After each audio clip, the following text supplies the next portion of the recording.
Hi, this is Ike from Groovy Entertainment. Today we got another book to read for you. Today's book is Robin Hood and the Golden Arrow from 1978. So let's get started.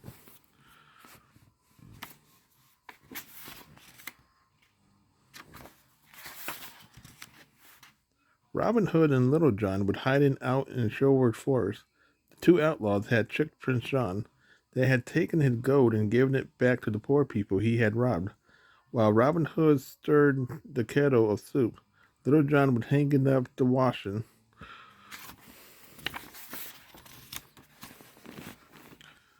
Thunderdee, their good friend, Forrest Tucker, Forrest Tuck, came running down the road from Nottingham. He tasted the soup. Then he said, "Have you heard the news? Prince John is holding an archery contest. All the archers in the kingdom are invited, and Maid Marian will give the golden arrow to the one who wins the contest." Robin Hood was very happy to hear the news. "I will go to that contest," he shouted, "and I would win the golden arrow and see Maid Marian too." "Wait a minute, Robin Hood," said Forrest Tuck. "How can you go to Prince John contest? All of his soldiers will be waiting for you." "Don't worry," Robin answered. "No one will know who you are. We will wear disguises."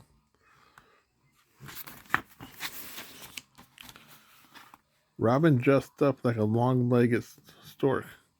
Little John dressed to look like a nobleman of high rank. Who would believe they would raid two favorite outlaws? On their way to the archery contest, they met Sheriff of Nottingham. "Why, good morning, Sheriff," said Robin. "What an honor to meet you here." "And a good morning to you, too, my fine friend," answered the sheriff. He never guessed that he was speaking to Robin Hood.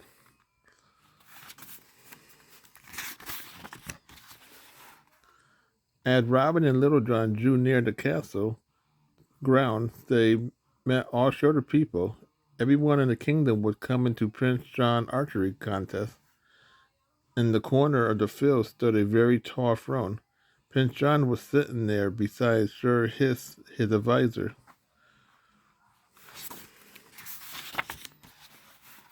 Prince John smiled. "At last we are going to capture that outlaw Robin Hood," he said. "Are you quite sure?" "Sure?" asked Sir Hiss. "Of course I am sure. Robin Hood loved Maid Marian, so I know he will come and try to win the golden arrow." "You should be careful," warned Sir Hiss. "Remember how Hood and Little John stole the ring right off your fingers and the wheels right off your coach." "Silent, Hiss," roared the prince, "and don't ever let your head be higher than mine."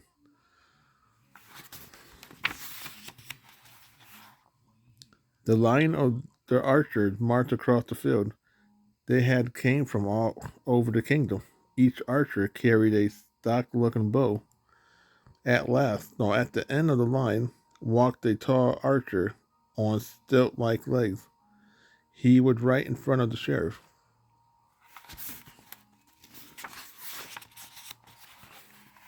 Little John did not stay with Robin Hood. He went straight to Prince John and bowed low before him. "And who might you be, sir?" asked Sir Hiss. "I am Sir Duke answered Little John. "I have come to pay my respect to Prince John." "Please sit down, sir," said the prince. We do not often get such fine visitors." Little John sat down right on Sir Hiss. "Sure, you have taken my seat," said Hiss. "Hiss, get out of here," commanded Prince John. "You are no longer needed. Get out on get out onto the fields and keep your eyes open for that villain Robin Hood."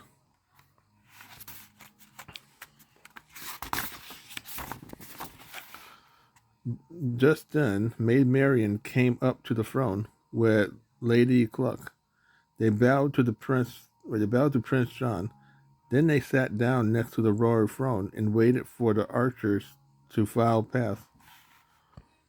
One archer, taller than the other, handed a flower to Maid Marian. It is a great honor, he said, to be shooting for a lovely lady like you. Then he winked at her and walked away. My goodness, Cluck, said Maid Marian. The eyes of that archer do look familiar.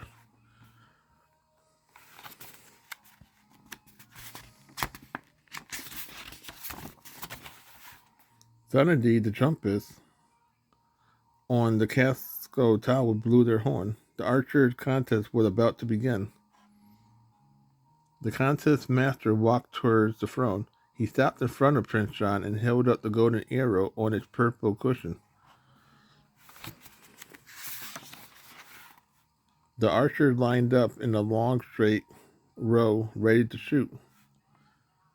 At the signal, each one in turn let his arrow fly toward the target.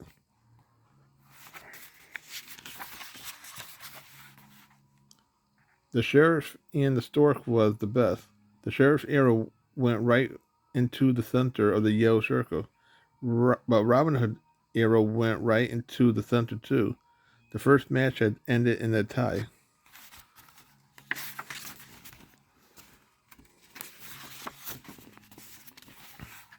Little John looked at the prince. Did you see that? He asked. That long-legged archer is very good. Indeed he is, the prince bowed.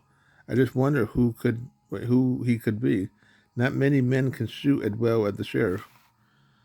On the field, the sheriff and Robin Hood were getting ready for the next shoot.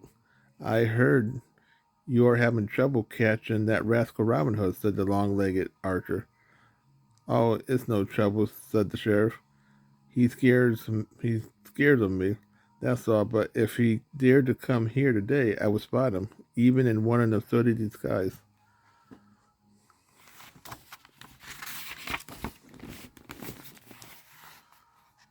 Attention, everyone, shouted the contest master. The sheriff and the stork from Devonshire will shoot again, but first they must move back 30 pace. The sheriff bowed very low. Then the stork bowed at the same time, waving to Maid Marian. Maid Marian waved back. She was smiling happily. Now she was sure that she knew who the long-legged archer was. I think you like that tall archer, said Prince John. Oh, yes, answered Maid Marian, and her face turned red. He makes me smile. But the prince was not smiling, for now he was sure that he knew who the long-legged archer was.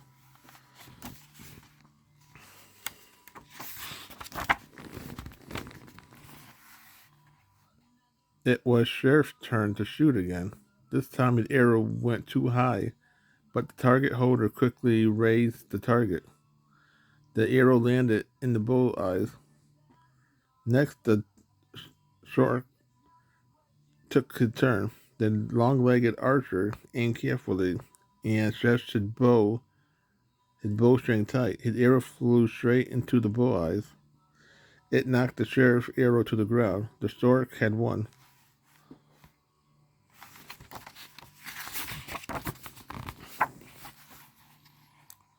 Forrest Tuck roared with delight. He did it! He did it! All the villagers cheered with him. The long-legged stork from Devonshire was the hero of the day.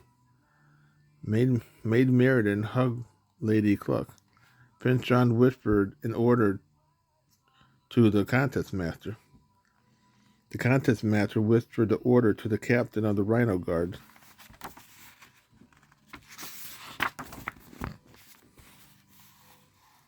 Robin Hood walked to the throne and bowed to Prince John. Archer, said the prince, you have won the contest. Now you will get your reward. With a quick flash of the sword, the prince tore off Robin's stork disguise. All the Rhino Guards grabbed Robin and tied him around with ropes. Robin Hood, I've been waiting to catch you, shouted Prince John. Now that I have you, you should die.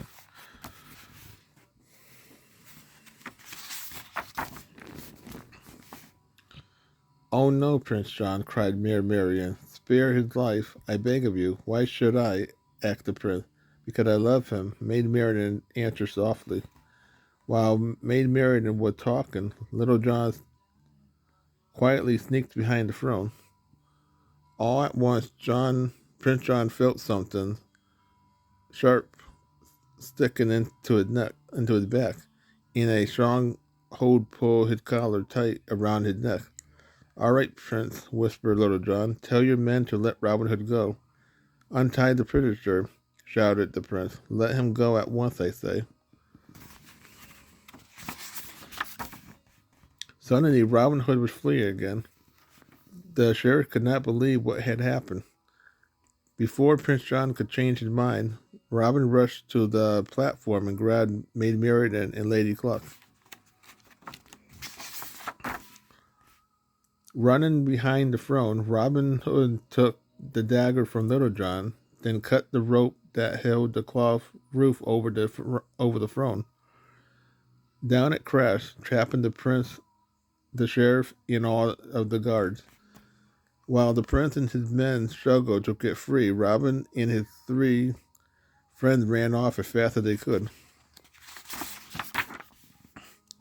They did not stop running until they were across the river, safe in the shelter of the forest. "You see," said Robin, "I did win the contest, and that was how Maid Marian and Lady Cluck came to join Robin Hood and his band of outlaws in Sherwood Forest." So that was Robin Hood and the Golden Arrow from 1978. So if you like, subscribe, share, and comment, and have a groovy day. We'll have another video coming out real soon.